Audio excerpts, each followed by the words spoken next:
Ayan guys, so these are your hopes and fears. This is more on hopes guys, kasi dadating talaga yung araw na ipagkakalob talaga sa inyo ni universe yung mga rewards, no? Sabi ko nga sa inyo guys, no, si universe, pinagkakalob nila yung mga wish mo in the near future. Talaga, ito very rewarding para sa inyo. As in, yung mga bunga ng pagsisikap mo, yung mga bunga ng effort mo, talagang pipitasin mo yan. Dadating yung time na pipitasin mo yan, and parang mas marami kang pipitasin in the future.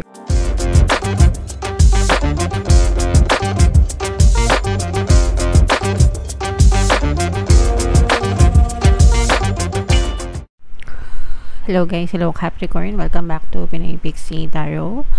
Timeless reading tayo para ngayon guys, para sa Capricorn, Sun, Moon, Rising, Sign, and Venus. Sa reading na to guys, titingnan natin where you are right now, mga potential and challenges nyo, what you need to focus on, past, present, and future energy, mga kapiksi, mga suggested approach, and yung potential future ng story nyo.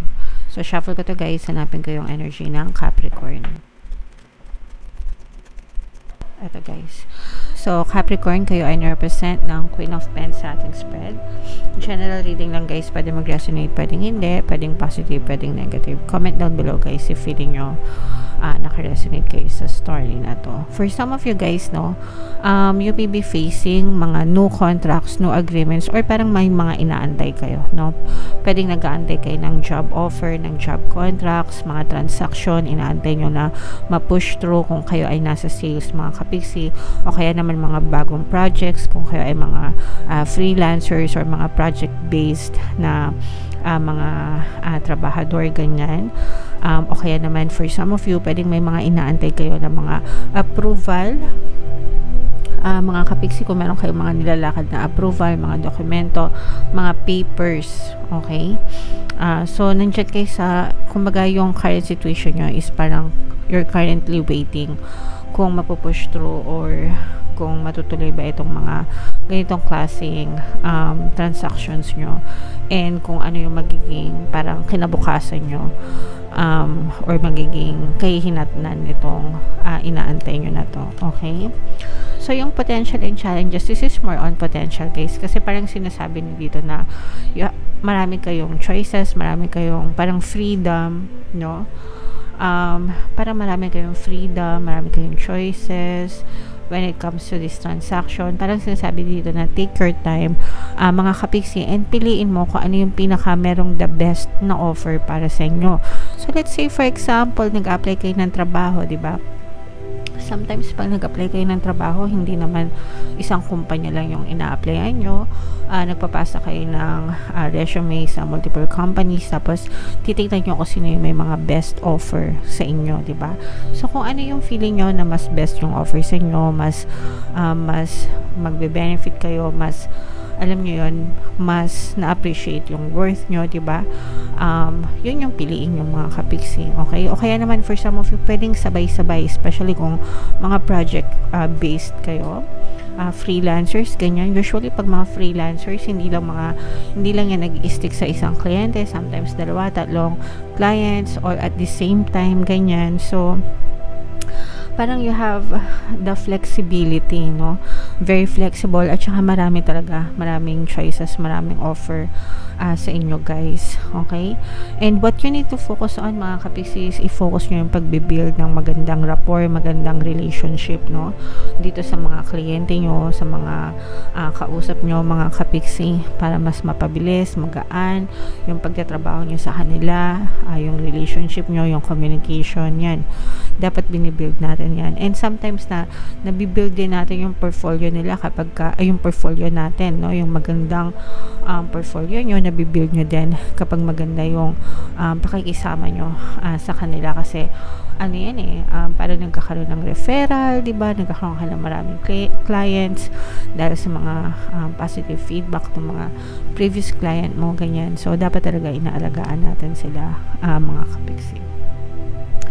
Sa inyong recent past guys, no, parang very familiar na kayo dito, kasi parang pwedeng you have a lot of experiences na regarding dito sa trabaho mo na to or dito sa field na to, mga kapiksi. Okay, and parang inuulit-ulit mo lang yung best practices, no? At saka yung iba sa inyo parang natuto na, kumbaga baka dati hindi ka pa masyadong magaling, baka dati hindi ka pa masyadong maayos makipag-usap sa kliyente, pero yung paulit-ulit mo siyang ginagawa, syempre yung skills natin na develop yan, guys, no? So mas gumagaling, mas nagiging mahusay kayo, mga kapiksi. Your greatest strength is meron kayong kusa, guys, at saka very responsible kayo sa buhay nyo, okay? And ito yung i-highlight nyo talaga. Kumbaga parang ito na yung best asset mo, ito yung strength mo, so mas lalo mo pang galingan.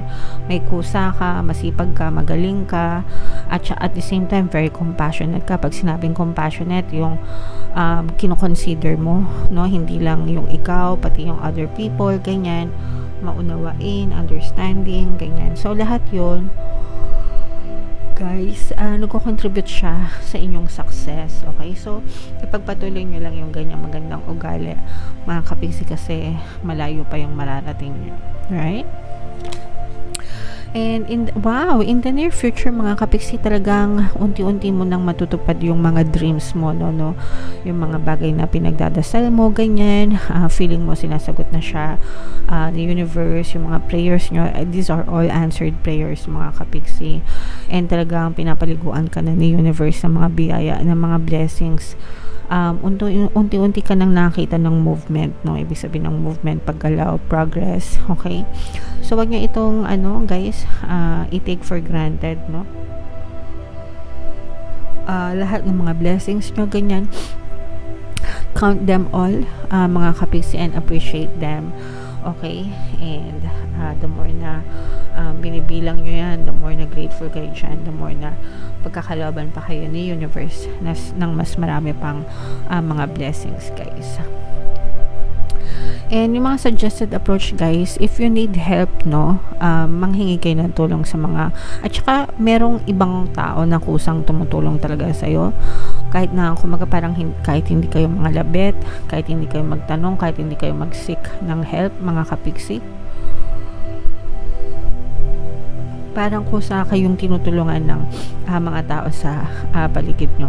At saka parang yung old self mo din, no? Parang yung dating ikaw, tinutulungan mo din yung sarili mo. Kumbaga parang pinipicture mo yung sarili mo na baka dati mahirap ka lang, or dati alam mo yun, laki sa hirap, pero ngayon kumbaga parang yun yung nagiging inspirasyon mo para mas maging masikap pa, masipag, para maiangat talaga yung buhay mo. So parang yung dating ikaw nagiging inspirasyon mo para mas maging better pa ikaw ngayon, okay?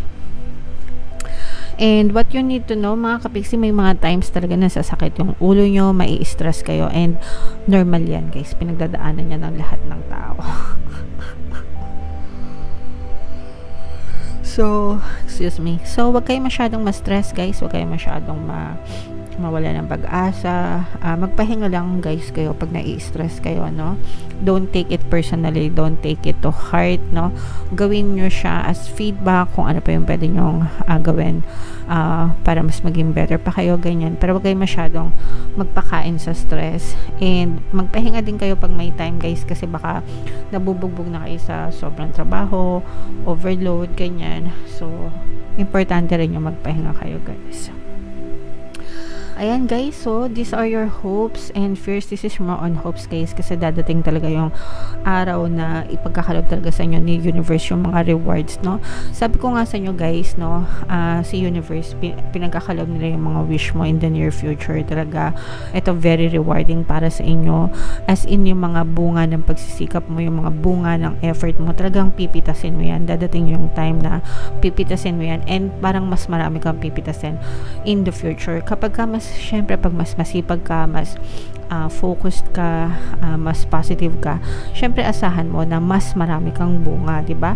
Ganun lang 'yun. Kapag mas marami kang tinanim, mas marami kang aanihin, 'di ba? Yeah, it's so basic na hindi na kailangan, common sense na lang 'yun, okay? So wag na kayo magpakanega, guys.